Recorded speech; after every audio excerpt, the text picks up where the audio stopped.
A makeshift mortuary full of little children has been making the rounds on social media the past few days. Sources claim that this is the result of heavy bombing by the French. The footage of these children is disturbing, ladies and gentlemen. It's so disturbing that I cannot even show it to you. There will be a link in the description if you must see it for yourself. But the video is outrageous. It makes you wonder, what are they bombing over there? Elementary schools or just residential neighborhoods?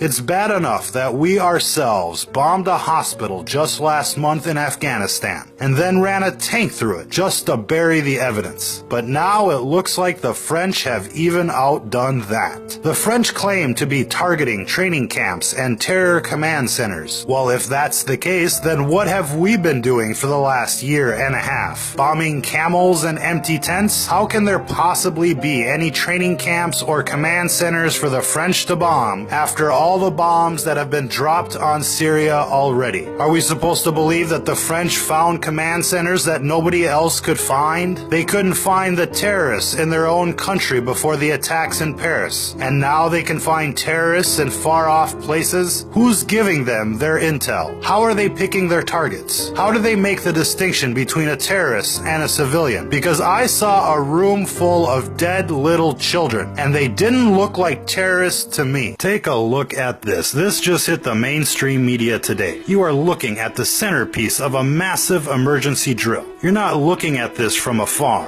from outside the security zone. You're right in the center of the operation. Imagine the context of the footage that we're looking at here. We're at a subway station. Everything has been locked down, evacuated. We have crisis actors. We obviously have a camera crew, and we also have some scientists or officials dressed up in protective gear, pretending to look busy for your viewing pleasure. It's a scene straight out of the movie Outbreak, distributed to your local television. Now, when was the last time you remember seeing footage like this from the inside of an official government exercise? Never. So why are they broadcasting these images now? To show you how well they can stage an event? To show you how they can make you believe what isn't real? Consider this. 2 days ago, they shut down the city of Hanover in Germany. They were telling people to evacuate. They canceled sporting events, concerts. They locked down the subway. They told people not to walk in groups. They told the whole world that they found an ambulance full of explosives, that there were other suspicious packages and activities, that terrorism was underway. Do you remember that? It went viral, and the next day the story was gone. No footage, no evidence. It's drive-by fear porn. They splash breaking news. There's bombs everywhere. Go home, shelter in place. And then 10 minutes later, they're talking to you about sports as if nothing happened. That is what's called mind control, ladies and gentlemen. They are trying to induce a Stockholm Syndrome-like effect on the entire population through gimmicks and social engineering. This is trickery. We can plainly see how efficient they are when it comes to staging events. And as the saying goes, the best way to control the population is through fear. And the best way to control the opposition is to lead it ourselves. Which begs the question, who's to say that these terrorists that we're so worried about are really real? We already know why there's an ISIS in the Middle East. It's because we funded them. It's because we sent them equipment and protected them. Every country needs an enemy, ladies and gentlemen. It's how you keep the population in line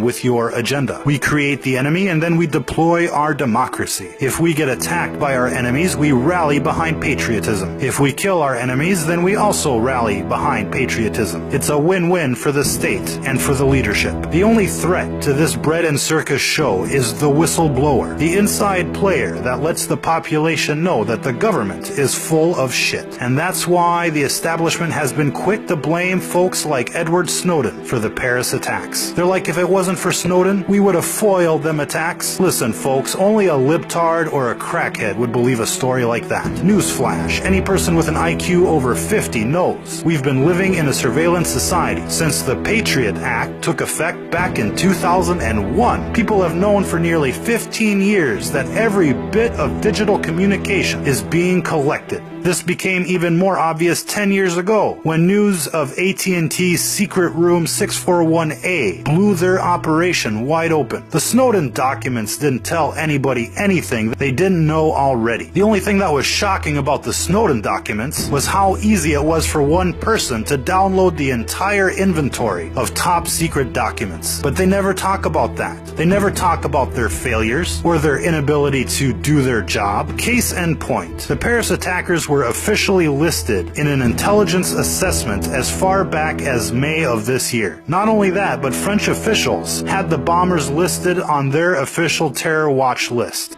They even implicated this same cell in the failed train attack that occurred just a few months back. Did they track these terrorists down? Did they arrest them? No. Did they put them under constant surveillance? No, not that either. Yet somehow, just days after the Paris attacks, they were able to track them down, arrest them, or neutralize them. So for months before the attack, they can't find them. Yet days after the attack, they stormed their secret headquarters, located near the French capital. They weren't in Afghanistan. They weren't in a cave. They were right there in the capital. There are some serious issues going on here. They say they couldn't find the terrorists because they were evading surveillance techniques that were made public nearly a decade ago, way before the Snowden leaks. And yet now somehow the people in charge of our security are blaming leaks that have nothing to do with the facts. These terrorists weren't found at the scene of the crime. They were found using the same surveillance techniques that should have prevented these attacks in the first place. We have the documents right here. These people were identified. We've all seen bait and switch in action, from magic tricks to military strategy. Bait and switch is where it's at. And as you will see, bait and switch was part of the action in Paris on Friday the 13th. The attack started up by the soccer stadium to draw the police away from the city center.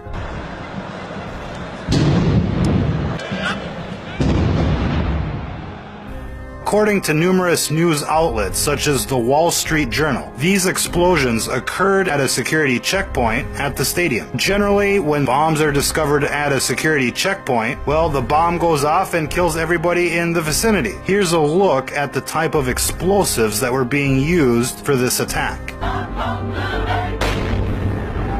Now this clip occurred just a month ago in Turkey, killing nearly 100 people while injuring a couple hundred more. Now what seems almost unbelievable here is that this same type of explosive that killed 100 people in Turkey killed 0 people at the stadium. According to the Wall Street Journal and the Washington Post, it was only the perps that were vaporized by the blast. Everyone else lived to tell the tale. But they also report that there were 3 explosions near the stadium, and that brings us to the only video that's been released so far of any of these explosions. While it's difficult to tell, it doesn't look like there's any real bomb damage here. Reports say 1 person lost their life at this scene. So that brings the total of 3 attacks using high explosives with the death toll at 1 person. That's 0.3 people per bomb. 2 bombs in Turkey kill over 100 people, and we have 3 bombs in Paris that kill 1 person. What's possibly even more perplexing is the initial reports of the stadium attack where witnesses said they saw gas cylinder bombs. That's how the story unfolded. That storyline, though, was erased and replaced with a story that even makes less sense. 3 suicide bombers, 3 high explosive vests, and not only are they discovered during a pat-down, but they kill nobody at the stadium. It's good news in a sense, but it doesn't make sense. We heard the explosions, we know the kind of damage these kinds of bombs can do, and yet there's no video, no casualties, everything is normal, go back to shopping. In the last month, there's been attacks in Turkey, Lebanon, Paris, Flight 9268, and a week ago they intercepted a car in Germany full of weapons and explosives destined for Paris. The day that they made that discovery, they came on TV and announced that they would be closing the borders for the COP21 event. They knew full well something was about to happen. This is an alarming trend for one, and for two, not only did they know something was about to happen, they couldn't stop it.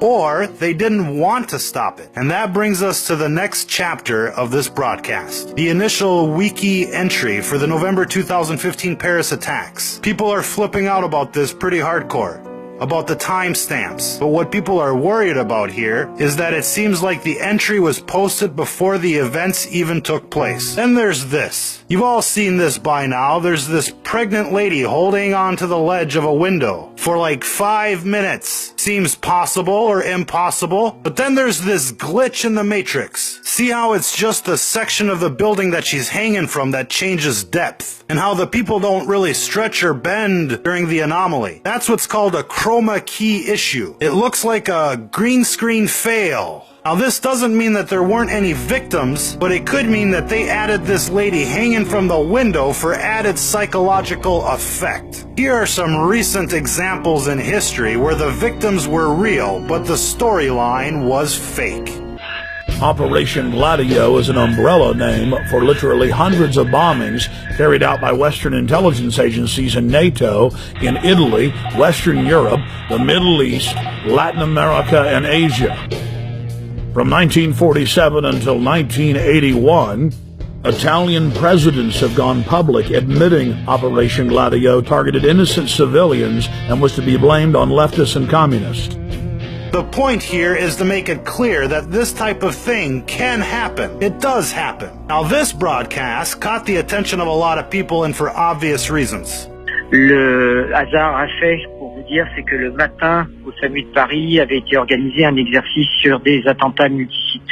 Donc on était préparés. Une simulation de pratiquement ce qui s'est passé le soir même. Ça veut dire quoi? Qu'on savait? Et vous ne pouviez pas imaginer que le soir même, ça arriverait, mais en conditions réelles. Alors ça vous a énormément servi ou pas ce que vous aviez fait le matin? Bien sûr, ça a servi énormément. Alors. Vendredi matin, l'assistance publique hôpitaux de Paris a organisé un exercice avec les SAMU sur ce type même d'attentat. Some French guy is openly admitting that they are running a mass casualty exercise on the day of the Paris attacks. Well, where have we seen that before? Well, they were running all sorts of exercises on 9/11 and again during the Boston bombings. The Boston Globe tweeted that bombs were going to go off near the library as part of an exercise. And of course, that was just before the exercise went real. And again on 7/7, the London bombing. Issue. Today we were running an exercise for a company, bearing in mind I'm now in the private sector, and we sat everybody down in the city, 1,000 people involved in the whole organisation, but the crisis team, and the most peculiar thing was we based our scenario on the simultaneous attacks on the Underground and mainline station. So we had to suddenly switch an exercise from fictional to real. And one of the first things is, get that bureau number. When you have a list of people missing, tell them. And it took a long time. Just to get this right, you were actually working today on an exercise that envisioned virtually this scenario. Almost precisely. The reason they do this, ladies and gentlemen, is because an exercise provides perfect cover for covert operations. So who is this guy on French television talking about an exercise on the day of the attacks? Lo and behold, it's one of the survivors of the Charlie Hebdo attacks. Let's recap the facts about that attack. See all these cops trying to bust in, shooting everywhere. Bang, bang, bang. Just check the guy on the left, middle left. The copper behind the car, he walks around, bends down, and bang, bang, bang, bang, bang. He's shooting behind all the other cops. What? Can someone tell me what? Watch him again. There he is. It goes around, bends down, then all of a sudden you'll see the smoke coming out. He's actually shooting from about 10 metres behind everyone else. What, is he shooting through all the other cops? It just proves it's all fake. Let's look at this and see if anybody notices.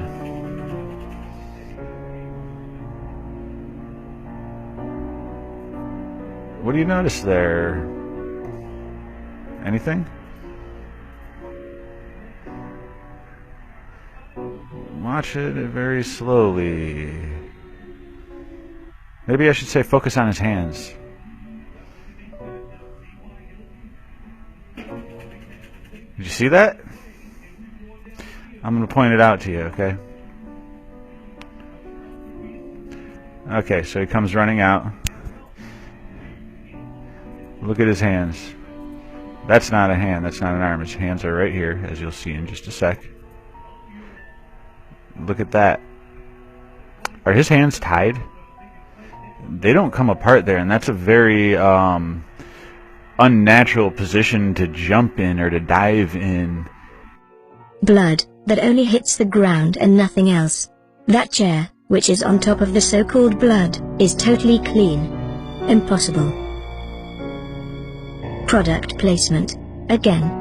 An advertisement. So, 9/11 was staged for political reasons? Check. 7/7 was staged for political reasons? Check. Boston was staged for political reasons? Double, triple check. And now Charlie Hebdo was staged for political reasons. Therefore, we have every reason to believe that these recent Paris attacks were staged for political reasons as well.